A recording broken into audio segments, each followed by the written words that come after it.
भाई और बहनों, ये लगभग 128 पेज की पुस्तक है और इस पुस्तक को मैंने नहीं लिखा है। ये पुस्तक सतलोक आश्रम मैनेजमेंट हरियाणा ने लिखी है और सतलोक आश्रम वालों ने सन 2010 में सतगुरु रामपाल जी के भक्ति विधान के विपरीत, उनकी आज्ञा के विरुद्ध जो एक मनमुखी संगठन खड़ा कर रखा था, जिसका नाम था राष्ट्रीय समाज सेवा समिति।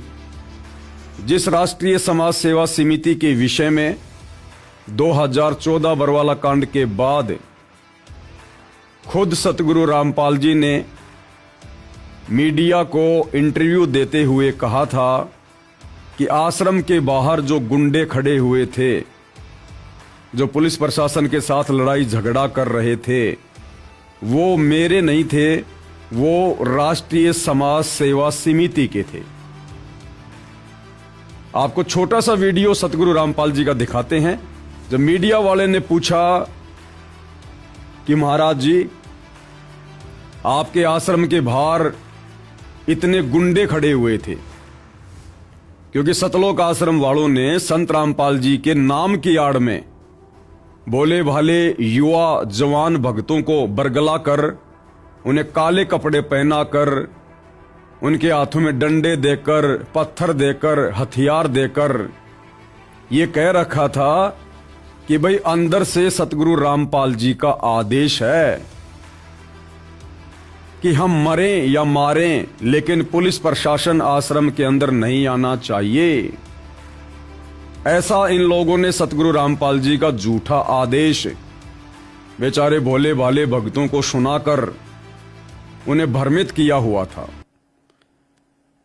और जब बरवाला कांड हुआ, कई मौतें हुई, और जब संत रामपाल जी पुलिस प्रशासन के साथ रात्रि के समय पंचकुला के लिए निकले मेडिकल मुआयने के लिए, तो रास्ते में मीडिया ने फिर उनकी बाइट ली और मीडिया कह रहा कि महाराज जी, आश्रम के बाहर जो आपके गुंडे इतने खड़े हुए थे, तो सतगुरु रामपाल जी ने साफ साफ कहा कि वो मेरे नहीं थे, वो राष्ट्रीय समाज सेवा समिति के थे।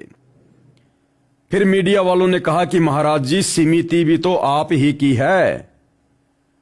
तो सतगुरु रामपाल जी ने कहा, भैया समिति मेरी नहीं है। साफ साफ मना किया सतगुरु रामपाल जी ने। ये वीडियो आप जी एक बार अपनी आंखों से देख लीजिएगा। आपके ऊपर इतने इल्जाम है सर, आपके ऊपर इतने इल्जाम झूठे कैसे हैं आपके ऊपर? आपके गुंडे इतने खड़े थे वहाँ पे, हजारों आदमी हरियाणा पुलिस से। मेरे नीचे राष्ट्रीय समाज सेवा समिति नहीं तो आपकी समिति है। अरे आपकी समिति है बाबा। आप अपने आप को संत कहते हैं, आप संत कहने लायक भी है। आप आपसे भी जवाब दीजिए। आपके वहाँ इतनी फोर्स, इतने गुंडे, इतने आर्मी खड़ी है हरियाणा पुलिस के ऊपर। बहनों, स्वयं सतगुरु रामपाल जी के मुख से सुनकर आपको यकीन हो जाना चाहिए कि बरवाला कांड 2014 में,